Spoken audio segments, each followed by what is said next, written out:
Well, hello, everybody, and welcome to Economics Monday on the IBM TV network.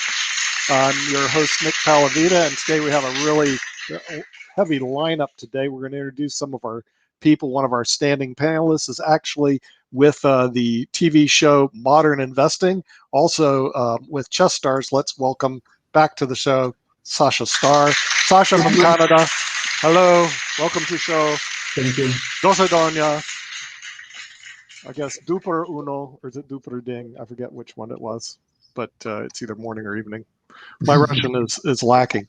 My Russian may be lacking, but not our panelist. This person also is on Modern Investing, a big fan of Delta stock, which we discussed earlier. Let's bring in our favorite from Connecticut, Peter Bennett. Welcome to show Economics Monday. Hopefully you'll have, we don't really get many views in Russia. Most of them are in India and also in Europe. So saying things in Russian doesn't mean much to these people. No, I'm kidding around. Okay, well, I'm not, because I know where we get views from. Okay, so this person actually comes from Salt Lake. He's actually a former associate dean of the University of South Dakota School of Law. Let's bring in our professor, Dan Worthington. Dan, welcome to Economics Monday. Yeah. You know, good to have you here on this show. Thank you. And then now, new to this show, but not new to the IBM TV network, this person actually is a former professor of entrepreneurship at Georgetown University, the author of many books, which I'm now reading, that I did not even know existed, to give you an idea how things are. He's also a Fulbright scholar. Let's welcome to the show Larry Robertson. Larry, welcome to the show. Thanks for having me. Okay. Now, you know there's a real reason for you to be here. See, David Walker comes on at 10:30, and you're going to be interviewing David Walker. So that's your real reason to be here. Okay, and you know him. He was the former Controller General of the United States during. He said he was there like for 10 years or something like that, and was on 60 Minutes complaining about the national debt. So. I don't know why people. And Uncle Joe's coming to my town. He's coming to Raleigh. Okay, so I'm clearing my calendar to go meet with him this Thursday. It's really tough because I unfortunately got to clear it just to meet. But we don't know exactly where he's coming in, and he's bringing a checkbook with him for $6 trillion. Okay. And that'll be the new discussion on Economics Monday. What do we think about the United States spending $6 trillion? We'll start with you, Sasha Starr. You're in Canada, so you really don't have any skin in this game. But wait, we have one more guest who's just arrived. This guy's going to be very interesting about spending $6 trillion because he's also a CPA. By the way, David Walker is a CPA, but he also has a master's in tax from USC and is a tax partner at HCVT, which is the fourth largest CPA firm in the state of California. Let's bring in Blake Christian. Blake, welcome to the show. Yes, welcome to the show. We'll have David Walker on in about 25 minutes. But our discussion today is going to be about this $6 trillion package. I was going to ask Sasha, since he's from Canada, plus he's off to the right, what his thoughts are on the United States spending 6 times almost the entire GDP of Canada in one scoop. Well, if all unfunded liabilities of the United States, such as pension and medical bills and so on, approaching probably $200 trillion, if it's true, and imagine that it's true, and it is probably true, then extra $6 trillion or $12 trillion or $18 trillion, what makes the difference though on a big picture? Really nothing. So I might as well go for $18 trillion and see what's happened. And let's all people go to Las Vegas and enjoy themselves. Why not? America is for people to be happy. And once you will get government checks of hundreds of thousands of dollars, so you will go to Las Vegas and play blackjack and roulette and all kind of games and so on and enjoy yourself for a day and a half. Why not? Okay, Peter. He's from Canada, so that's his way to destroy Canada and come back from the War of 1812. Okay, is to just send the United States economically down the toilet. What are your thoughts, since you live in Greenwich, Connecticut, the height of the long-term capital management fiasco? I mean, deal. What are your thoughts about the United States spending $6 trillion? Long-term capital management almost sent us under, only on $100 billion. What about $6 trillion, Peter? Well, Sasha started it because I've been saying it for 4 months now, 5 months since I've been on Modern Investing with Sasha, that it's in a way a drop in the bucket because there's huge unfunded liabilities, and it's not just the United States. I want to keep highlighting it's the whole world, because look, China, Europe, South America, every country I look at, they've all promised free healthcare for very aging populations. And the demographics are shifting. More and more people will be retired. And the United States, though, has never, ever paid down the debt. It's always gone up. It's already 27 trillion. So I'd be worrying about 27 trillion. But we should be trying to manage things efficiently. And there's some good things in this bill, but there's waste. And, the Democrats especially have that tendency, but both sides do it. They just, okay, let's have this pet project or this inefficient project or build this rail line from Sacramento to, San Francisco, that we really don't need. There's so much waste in government. It's just not that efficient. So it's a problem. And the last point I'd bring out, and I'll pass on to the next person, is Sasha said everybody should just be happy. And that's a funny comment. But the thing is, I'm not so sure we're heading for real happiness on this, because first of all, I've again been saying this forever now, on months and months on the investment show, that by printing all this money around the world, what the governments are doing, and they're just accelerating but wasting money and making it worse, is they're causing certain structural changes. Number one, interest rates are almost certainly going to be zero in the United States, and there's already a zero around the rest of the world in 6-8 years, somewhere around there.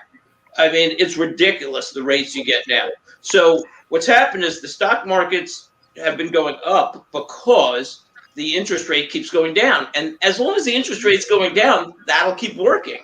But the problem is, what are we doing to get to zero or negative? Because then you can't pump the stock markets up a whole lot by lowering rates. So you can stimulate the housing market by driving interest rates down to zero. But the problem there is housing prices keep going up. So real assets keep going up. So the middle class and the lower class get screwed by this in many ways. They don't own as many stocks, and a lot of stocks, especially dividend stocks, keep going up when the interest rates are hitting for zero.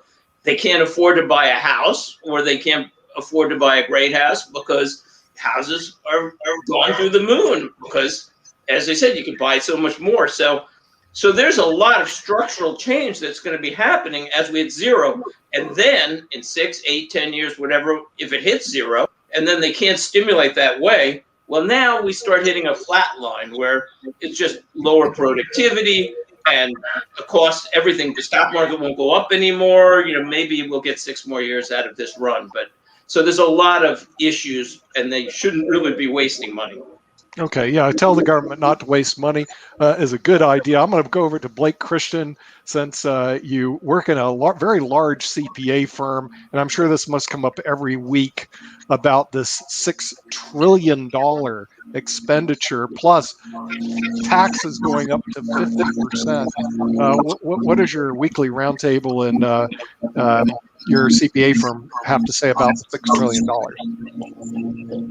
Well, this latest tax bill, the problem we have with it is that even though they don't even call it an infrastructure bill anymore because it was so disingenuous labeling, and I think only about a trillion or maybe a little more than $1 trillion is actually going to pure infrastructure. And I'm all for infrastructure, have been for the last 5 or 6 years. It should be very bipartisan. There's certainly infrastructure across the U.S. that we need to rebuild, but it's become kind of a union payback and another giveaway program. So we're not real thrilled about it. We don't feel that Congress is really behind it. We're already seeing a whole lot of negotiations behind the scenes. The rates on capital gains probably dropping somewhere in the high 20s, low 30s maximum instead of doubling to 43.4%. So I think there'll be a lot of moderation here, and so we're not terribly worried yet that that the rates are going to go as high as they are, and I don't think that the spending will be as high as proposed. But over the weekend, I heard some of the Democrats were pushing for bills that were 4 times larger than this. So it's kind of crazy time right now. Okay, well, we're going to do our next speaker, Larry Robertson, who's actually wrote this book, Rebel Leadership, The Making of Joe Biden. No, it isn't. It's actually about entrepreneurs, but it could be about this. Can your entrepreneurs save America, or are we just going to go down the toilet as Uncle Joe spends his $6 trillion, $5 trillion on spending, $1 trillion on infrastructure? What are your thoughts, Larry? Yeah, actually, I thought that both Peter and Blake stated it very well in terms of what the concerns are of the folks that I work with, the entrepreneurs, the small businesses, the innovators. One is, as Peter said, we can talk about this $6 trillion at all, but it doesn't reflect reality. Changing populations and things that are happening on a global scale don't seem to be reflected in this thinking. Forget the number. They don't seem to be reflected in this thinking in any way. And I think that's not only problematic, but it also kind of buries under the rug where the opportunities are for innovation going forward to acknowledge some of these trends and to take advantage of them. And then as Blake put it, I'll just kind of extend from it. Are we talking about an infrastructure bill anymore? It seems to me we're talking about nothing at this point. We can put whatever labels we want on it, but where is it really going in terms of thinking not just about what reality is now, but where we want to go in the short term, in the medium term, and especially in the long term in terms of innovation in this country? And there's no there right now. Mm-hmm. Yeah, and Dr. Dan Worthington, we want to get your opinion on that from Salt Lake City, and I don't know if you're still with the South Dakota Trust Company, and when you're talking about hundreds of billions, now they're talking about, hey, we're just going to spend $6 trillion. That makes your billions worth less. No, I'm still with South Dakota Trust Company. They have probably pushing 100 billion AUM. Anyway, the thing I think it's terribly irresponsible. It's political pandering and payola, payoff. It's nothing different than you see from the Democrats all along. The biggest concern, I agree with all the other concerns, but one of the things that I'm really worried about is the pressure it's going to have on the inflationary forces in the United States. That's going to hurt little people. That's going to hurt the consumer. That's going to hurt people in low income brackets and others. And it's going to ultimately really damage. It's effectively a tax increase that's passed on to the consumer through higher prices. And, it's really wrong-minded, not thought out at all well from an economic policy standpoint. We were on such a good track under the prior administration's policies, and now it seems to be Uncle Joe throwing the baby out with the bathwater in an attempt to stimulate this global reset that so many of the international bankers are interested in. Everybody's going along and playing the policy line, but it's very clear that the agenda makes no sense other than from an international banking perspective and the reset, right? Mm-hmm. Yeah, I mean, that's what seems to me. There's $5 trillion of that's politics. And with that, we're going to take a break and we'll be right back.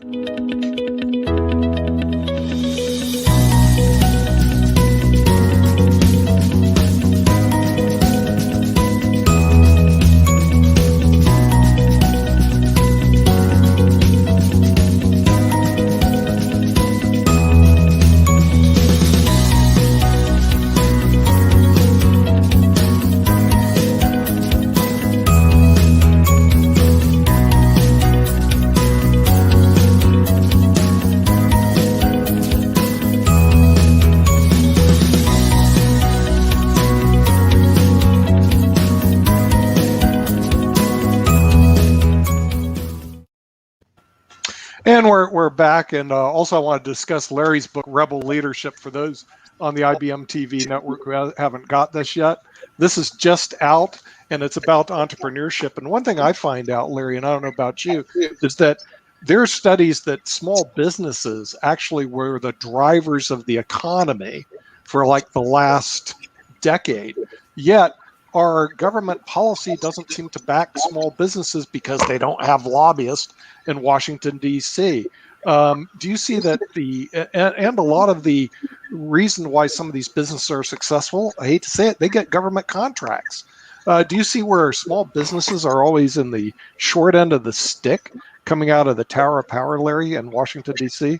Oh yeah, it's absolutely true. I mean, there's just a complete disconnect between the reality of the economic contribution of small businesses, which, by the way, many of those become large businesses in and of themselves, or they get acquired by larger businesses to really bring innovation back to those large companies. I mean, the data is there going back decades that they play a critical role. And yet, you know, when you think about making a policy and when you think about the politics around it, it doesn't sell very well to support these ideas that support small business, in part because, you know, the general population doesn't understand the connections of what the government can do to help small businesses, but in part because, you know, most of these small businesses are unknown to the general public. They don't have a brand that you can get your discussion around, your platform around, and make your case. So it continues to be this cycle of, we need these small businesses, they need help, but the policy and the politics just really don't get behind that. Right. Okay. Blake, do you see that also in California? You work with a lot of small businesses. Do they have problems with working with the government? It seems to me that the small businesses don't get government contracts. Instead, they get government regulation. Is that the mantra of government as to how can we put small businesses out of business? That's an excellent point, Nick. And I always say, you know, my clients are highly successful serial entrepreneurs, and they will put up with high tax rates more than they will regulation. So what you see of the exodus out of California, I would say, is more driven by the regulatory policies. It takes, you know, 3 to 4 years to get plan checks on everything. You know, you go to city council, everybody shoots down your great project just because of, you know, the NIMBY attitude. And they want to get to some state where they can, you know, they can be breaking ground in 18 or 24 months, which is much more reasonable. So that's definitely a problem. What I would say is I think that the chambers of commerce, the city, state level, and certainly the U.S. level chamber of commerce, they're really the kind of the defender of the small businesses. Yeah, they fight for big businesses too, but they do a fairly good job. And also our you know, trade group, the American Association of CPAs, AICPA, they come out with comments for, you know, tax policy on small businesses. So it's out there, but the big problem is, you know, at the state level and the city level, the entrepreneurs, they're working so hard, they can't be the voice like these activists are at city council meetings or other meetings where they're taking in information, because the entrepreneurs are working, you know, 12 hours a day. And that's really where the breakdown is. The loud voices are these, you know, these paid activists that bitch about everything. You know, it's just so frustrating. We need to get business owners out there pleading their case, explaining, I can't hire more people because of, you know, these government policies and the taxes that are killing me. Mm-hmm. But yeah, what you brought out was a very interesting point, Blake, that if you're an entrepreneur, you're working like 12 hours a day and you don't have time to go to these meetings where the government continually puts together these programs that put you out of business. So I'll run to Dan Worthington because he's in the Salt Lake City area. And I think Salt Lake has actually experienced a rise of exodus of corporations from California into the Salt Lake Valley. Have you seen that? Because they're just fleeing California, escape high taxes, high government regulation, and high heat. Yeah, I think Utah has a very favorable business environment, similar as you'll find in Texas. Texas has no income tax, as you know. Utah's taxes is a 5% more or less flat rate, and so I think and the prior governor was very, very pro-business, and I think you see Silicon Slopes and many of the other businesses that have moved into the area, and we're attracting more. There's a very, very well-educated citizenry here, with all the universities and the real emphasis on learning and good work ethic. We haven't been hit with the deadbeat attitude as much as many of the other states have, with kids not learning work ethic. It's an important value, I think, in our culture here in Utah. And so I think it really presents a good environment for businesses to move to. And the regulatory environment is far more friendly than it is in other places. Mm-hmm. Yeah, and California boasts the 5th largest economy in the world, which is quite impressive. But Texas has moved up to the 10th largest economy of the world. And so I'm going to go to New York and Connecticut. Peter, what's going on up there? How come California and Texas do so well, but your state not so well? Moving out of New York, and it's driving, price property up. But Connecticut's, in a slow maybe decline, but the northern states are more. But getting back to a few points. One, what Larry Robertson said, first of all, I totally agree. Small business is so critical because it's the engine of employment. These big companies, maybe they have 50,000 employees, they add a few thousand, and it's a big jump for them. But it's the small businesses that are most of the employment and most of the growth. So it's very important. But here's the surprise. I'll take the opposite view on innovation, Larry, because my second concern, and by the way, is Bill Gates said, let me say what it is first. It's innovation. And I'm afraid innovation is happening too quickly. We are moving from the industrial age to the information age very quickly.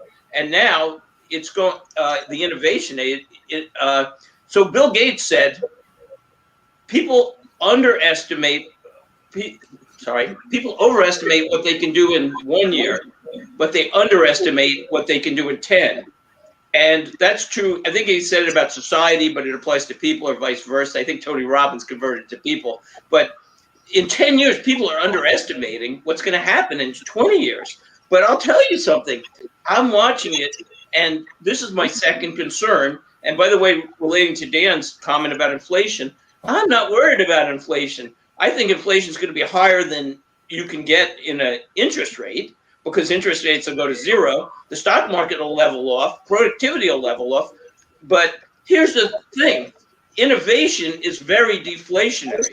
And let me talk about a few things that happened this week. It's very interesting. I'm going to talk Can we just hold a minute, Peter? We have a special guest who's just arrived. Okay. He actually comes from Washington, D.C.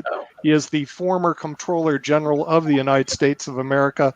Let's bring into our conversation the Honorable David M. Walker. David, welcome to the show. Hey, David. Should I continue? Or? Just a minute. I have to make sure he's unmuted. Okay. All right. Okay, he's unmuted. Sorry I couldn't be with you last week. I was in Hawaii for my 50th anniversary with my bride. So, okay. Congratulations. Yeah, 50th anniversary, 50th state. I'm hoping that there's not going to be a 51st on my 51st anniversary. I doubt it.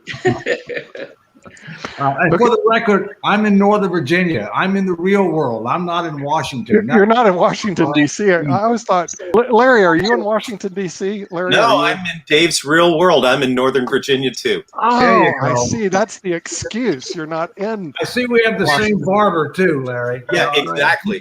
You probably don't get a discount either. No, and when you get into the real world, it's all about efficiency. That's what I'm going up. I see. Okay.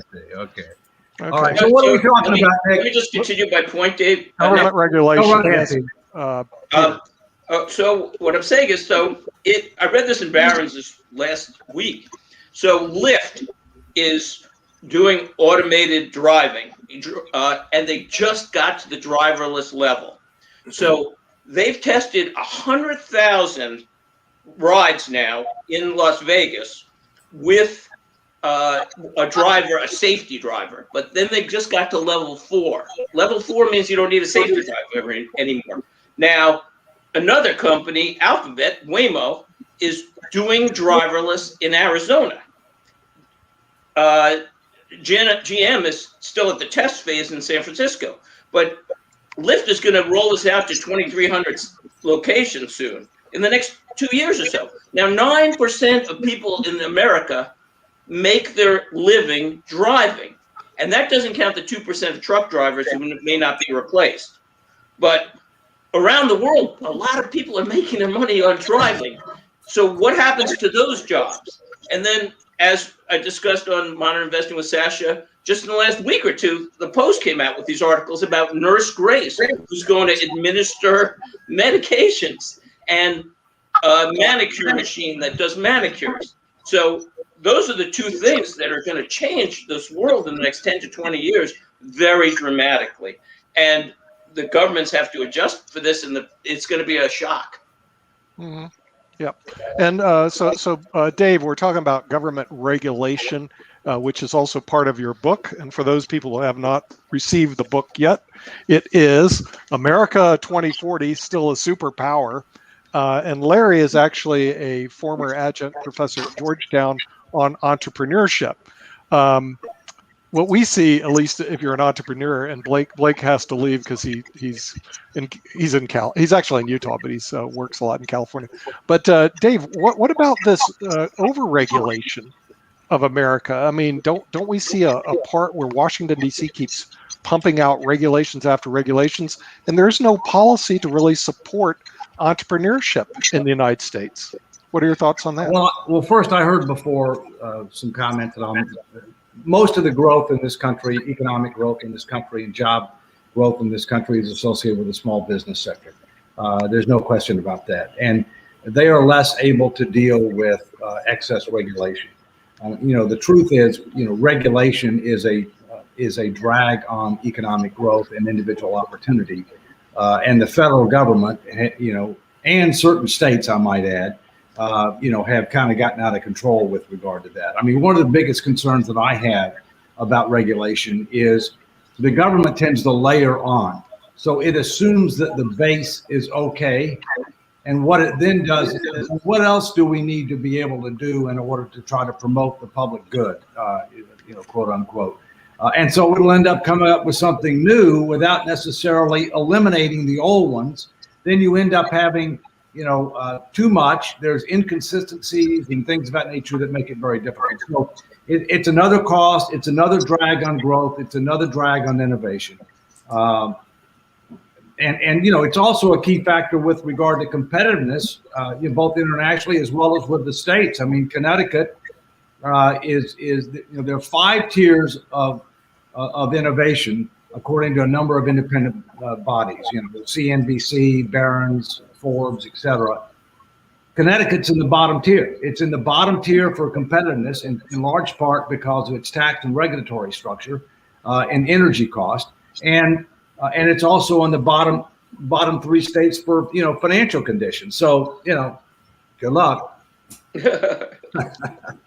Yeah, it does seem like it's going nowhere, but it looks like a lot of the innovation is coming out of the western sectors of the United States. In other words, Texas is right now the 10th largest economy in the world. California is the 5th largest economy in the world.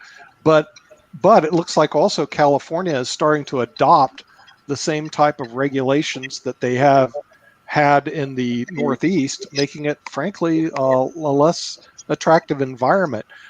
So Dave, do you see this, what I call over government regulation, being really a hindrance to entrepreneurs? They're used to working 12 hours a week, but they don't want to spend 6 of them wading through government regulations.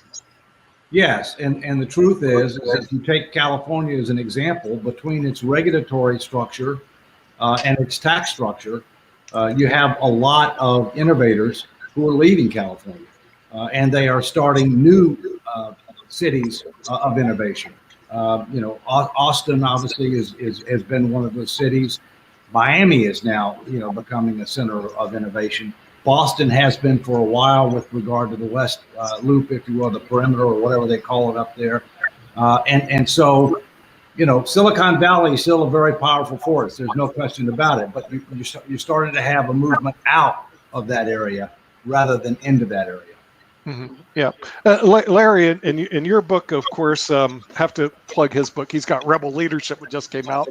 Great book for those who haven't received it. Rebel with a cause, right, Larry? Exactly.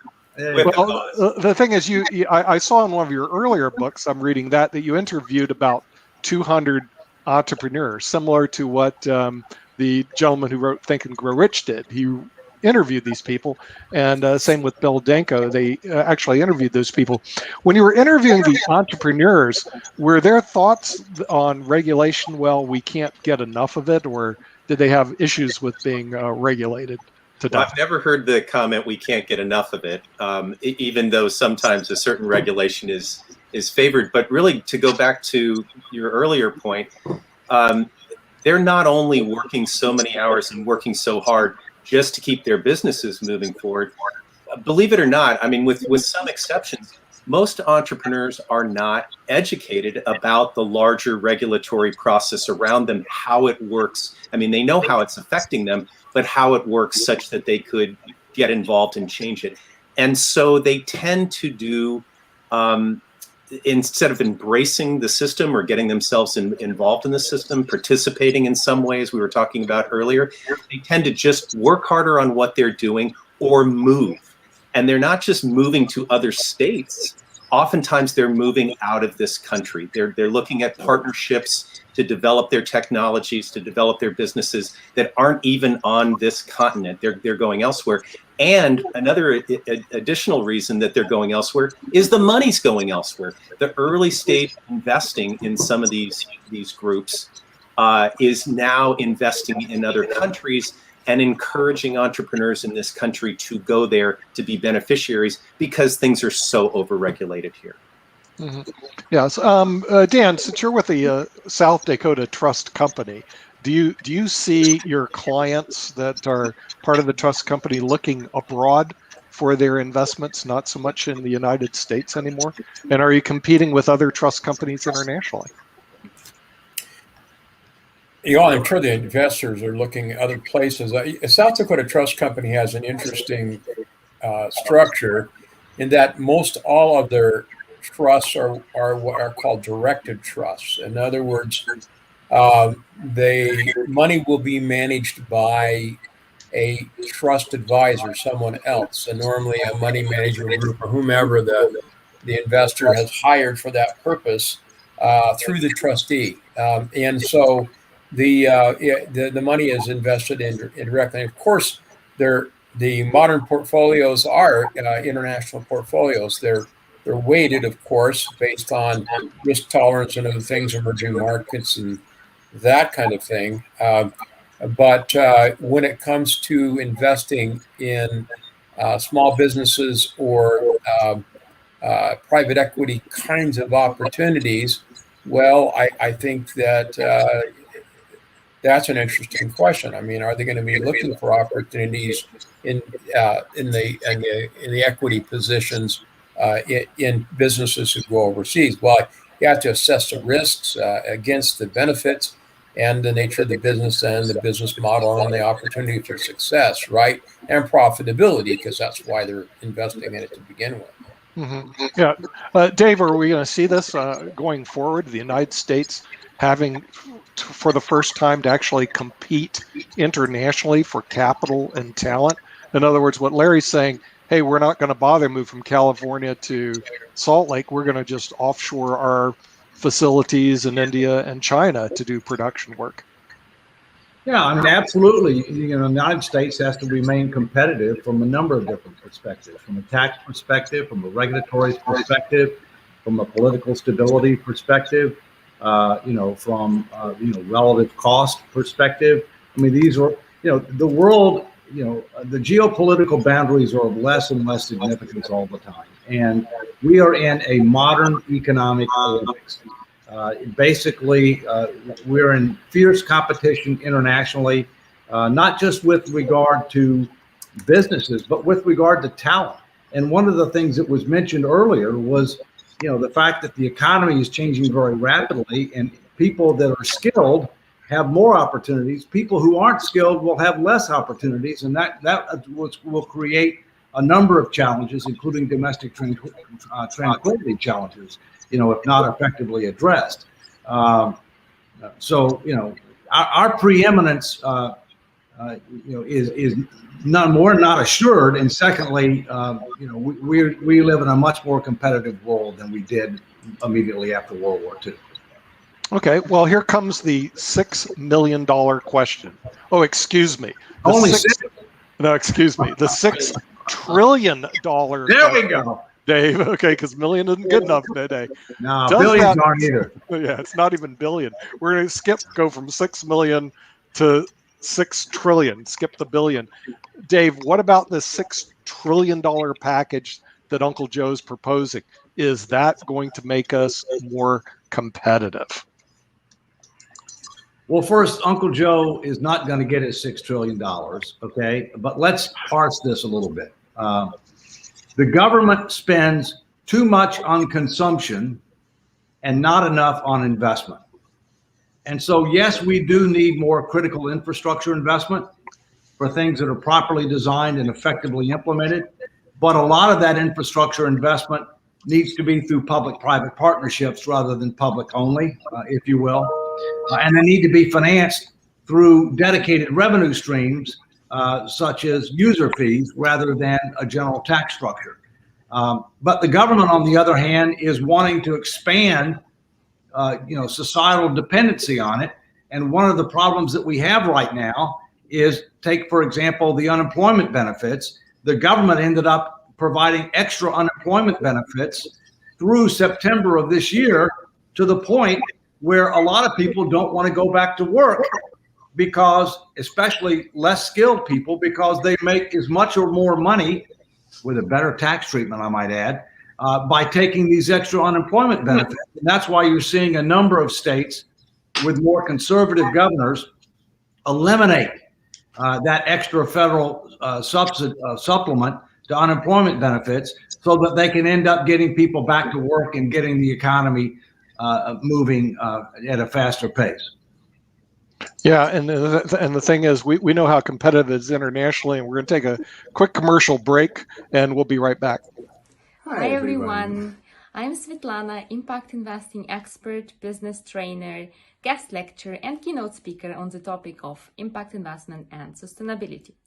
I've been educating thousands of people around the world on how to incorporate social and environmental impact into your business strategy and business model. It's so important because then it opens you the door to impact investors. Hi, I am Ben, and I'm a serial entrepreneur and keynote speaker. I teach at the universities, and also I'm a TV presentator. And I have been helping businesses since a long time. I have also created and supported businesses all over Europe and around the world in this sector. And I'm specialized mainly in the sector of business development, fundraising, and structuring of those businesses. And our course is just about that. So the training which is coming will be about how to incorporate in your business or in your project impact, social environmental impact, and create high return at the same time. So we will be talking about how do you structure and set up the business in a way that both of that components are possible. Yeah, exactly. And also how to structure and set up the business in a way that it is also profitable, that you make money in these difficult times. And that if you already have an existing business, how to grow that business and how to develop or penetrate other markets. That's where we support and train our businesses. And I must say, it's not anymore a moral choice, but it is a smart choice to choose impact investing sector because it's booming and growing for sure in the next decades. To finish with a quote, opportunities do not happen, you create them. And it is not the strongest of the species that survive, nor the most intelligent, but the one which is most responsive to change. Take in action and join us. Thank you. Bye. Thank you. Bye-bye. Well, that also creates a different world out there, Dave, because just working with the Banerjees in Switzerland, they're talking about, well, they work with $1 trillion funds today in Europe. So the real question is the United States, because I know that you have this, America is still a superpower in 2040, is Europe actually going to be the superpower in 2040? No. That's a quick answer. Look, I think Europe is going to be a major factor, the European Union. But as you know, you have sovereign states that are underneath the European Union. There's always tension between what the European Union wants to do and what the sovereign states want to do. Look, they're going to be a major economic force. Let's talk about the four criteria for a modern day superpower. You have, global economic power. Yes, collectively they do. Individually they don't, but collectively they do. Okay.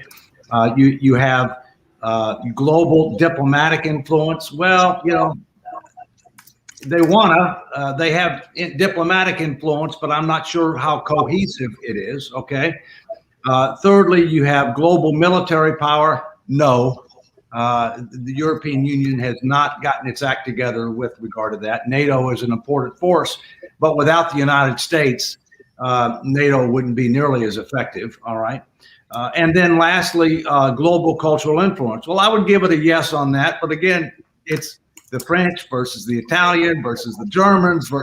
It's not Europe. OK, I mean, it's different subcultures, if you will. So I think Europe's going to be a major factor. Look, I think most of the growth is in the Far East. OK, and I think our biggest competitor in the United States, between now and 2040 is China. And I think that we have changing alliances internationally as it relates to economics, as it relates to diplomatic matters, as it relates to military capabilities, in particular, China, Russia, Iran, and a few other countries. They are aligning against our interests. And we've seen just within the last several months that there have been some schisms, like, for example, the pipeline deal that was done between Russia and Germany, differences of opinion between different countries about whether that's a good idea or not a good idea. And one of the ultimate ironies was, the new administration ended up giving the go-ahead to that pipeline deal and ended up killing the Keystone pipeline. So we're helping Russia and we're not helping ourselves. I don't know. Mm-hmm. Yep. Larry, what are your thoughts? Is China the superpower that the United States is going to be facing in the next decade? Well, actually, if I could just go back to what Dave said. Dave, especially from your perspective, not just in the context of the book where you've done a lot of thinking about this, but having had such an extensive experience in both government and the private industry, from a policy standpoint, have we forgotten how to think long term so that when we are thinking about that superpower status, we're talking about global economic power, diplomatic influence, military and cultural influence, are we just thinking of the immediate, or are we really thinking out to 2040 and beyond? And I certainly have my own opinion, but I'd really love to hear yours. Well, Larry, thank you for that, because I think that's one of our biggest weaknesses. We do not think and plan long term. The United States has been a republic since 1789. And it still does not have a long-range, forward-looking, resource-constrained, risk-based, outcome-oriented plan. None. If you ask what planning is, people will tell you, well, it's the budget. Well, guess what? The budget does involve policy decisions, but it's a one-year document. All right. Probably the best planning that's done, in the country is the national security strategy, which translates to the national military strategy. The problem with that is it's not adequately risk-based and resource constrained. So look at our competitor, China. I guarantee you they think long-term. They have a long-term plan. They execute on it. One aspect of their long-term plan is the Belt and Road Initiative. That Belt and Road Initiative has economic implications, diplomatic implications, military implications, and cultural implications. And so we need to do a much better job of strategic thinking and planning, geared along what is it going to take for us to remain a superpower? Because my book has a question mark after 2040. And what is it going to do for us to deal with our domestic challenges, including the growing divides based on income, wealth, education, and political and ideological divides? Those represent a real challenge and a true threat. Mm-hmm. Yeah, I really appreciate that. And to kind of come full circle to your question, Nick. So interestingly, Dave, one of the core, there are 5 core chapters in Rebel Leadership that talk about these patterns, these consistent moves made by organizations and leaders that are thriving in these uncertain times across the last 20 years.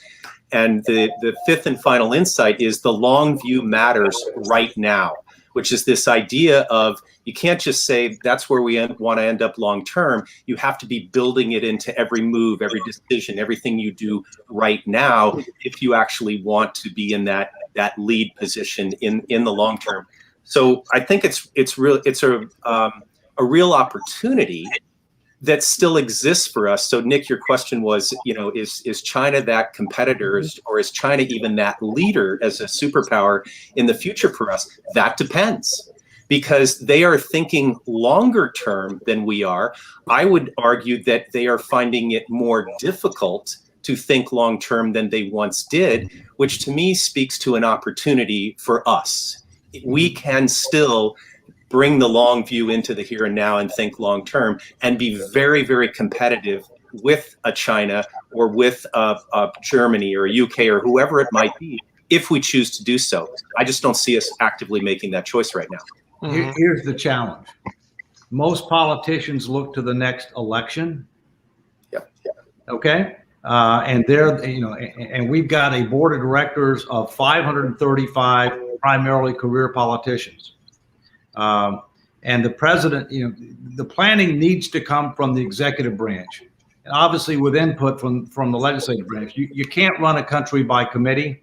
The Congress is a committee, and it's totally dysfunctional, and it doesn't make any difference which political party's in charge, because they both got their own problems right now. So Larry, Dave, you're telling me there is no United States long-term planning committee at all? It doesn't even exist. No. What's ironic is we have something called the Government Performance and Results Act. Okay, that was passed in the 90s, and every major agency is supposed to have, basically a 5-year plan. It needs to be longer than 5, but it's a 5-year plan. They're supposed to update it, every 2 to 3 years. But there's nothing that requires anything from a consolidated perspective. So you got every different department and agency doing their own thing. Nobody's looking from a comprehensive, integrated basis, and nobody's looking longer range. And I've been talking about this for 20 plus years. It's fundamental.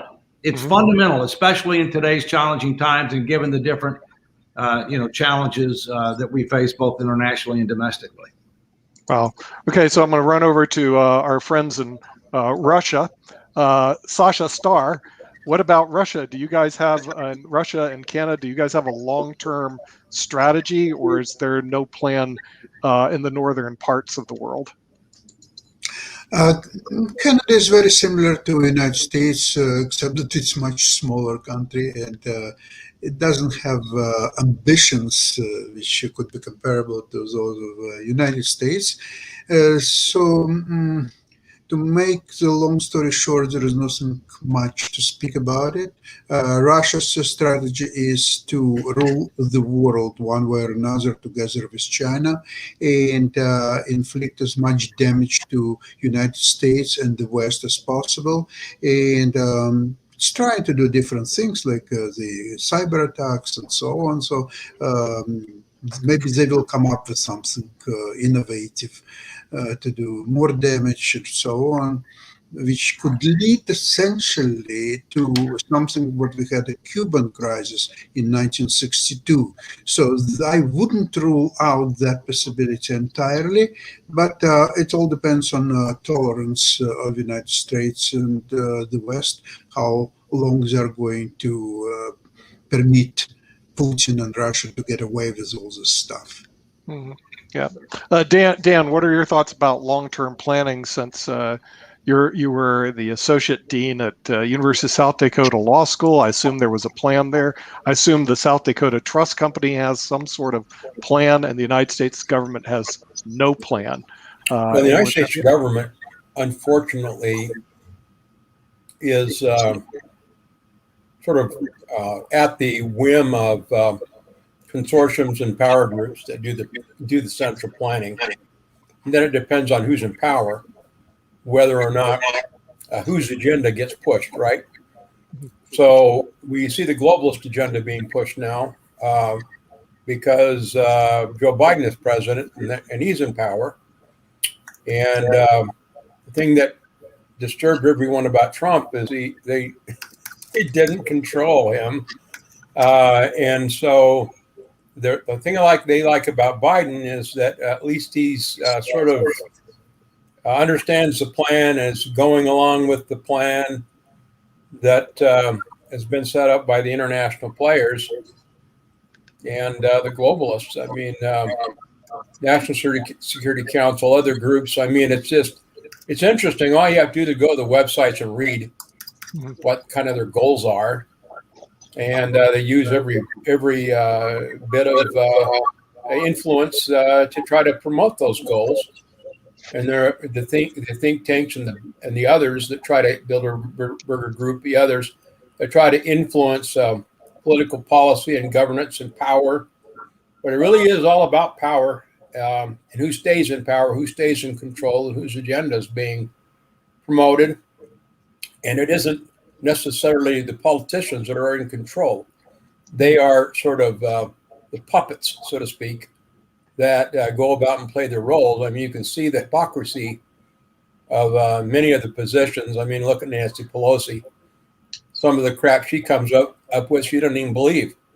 It's not in her DNA. It's not in her lifestyle.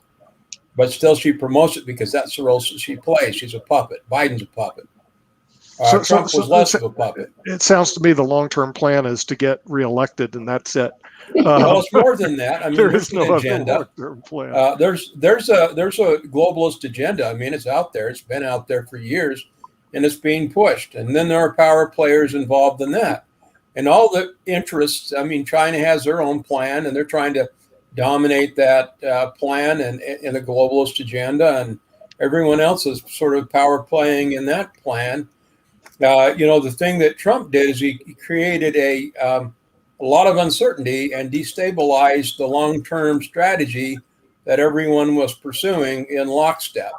And that's why he got such kickback by all the major corporations and by the establishment, is because he wasn't playing along. He's not the poster boy for America and freedom and the American way, but he certainly was supporting those ideas and values that are part of the bedrock of our country, which we would have had a better spokesman for it. You'd expect someone like Romney to step up and do something like that, but he's a globalist, and you wouldn't expect it, and he is involved in Burisma like the others were with his son. So it's sort of like this corruption and this, this unfettered backdoor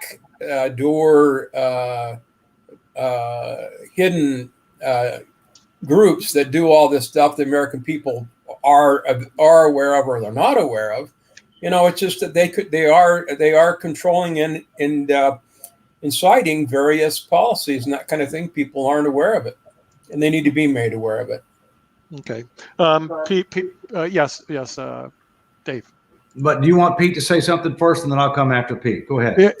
I just wanted to hear what Peter's thoughts were, because his long-term plan sounds like we're going to all be broken by 2040, 200 trillion in the hole. So what difference does it make? But Peter, what are your thoughts about our long-term plan? Not broke. It's just going to be very transformed. But what's interesting is there's been a huge transformation in terms of the United States, in terms of the free market versus government, like how many people work for the government. And when you had a free market system, a real free market system, you didn't have to do a lot of planning, because basically the free market plans itself. There's survival of the fittest. The good companies grow, the small companies stay the same, the bad companies fade into bankruptcy. So it's a self-regulating system, and that's what the United States was based on, and that's why we grew so much. And China, by the way, has incorporated some of that into their system, and that's why they've been growing in the last 20 years. So they've moved more towards free market, where we move towards more government domination. So planning becomes more important if you're really going to have government sticking their face in all these things, in the economy so much, which is probably not the best idea anyway, because government is, as people said, very inefficient. There's political motives, there's personal motives, there's not as much competition for survival. So I would also say, I have no problem with 3 to 5 year plans. When I worked in Wall Street, we did a 1 year plan and a 5 year plan. With the changes today, it's almost impossible to plan more than 5 years. People have no idea what things are going to look like in 10 years. But you know what? But David's point about consolidation is key, because if you do need to have some overall planning and direction. And the final thing I'm saying is the United States, is right now making some really bad short-term decisions. And the long-term plan is being determined by short-range decisions. There's some good ones, but it's mostly really some crazy ones, because the priorities are very different than they should be in terms of trying to just create a more prosperous society overall. Okay. We've got a final word from Dave, and then we're going to wrap up. Yeah, look, there are international challenges that we've touched on, whether or not, the quote unquote globalist agenda, if you will. But I'm really more concerned about domestic.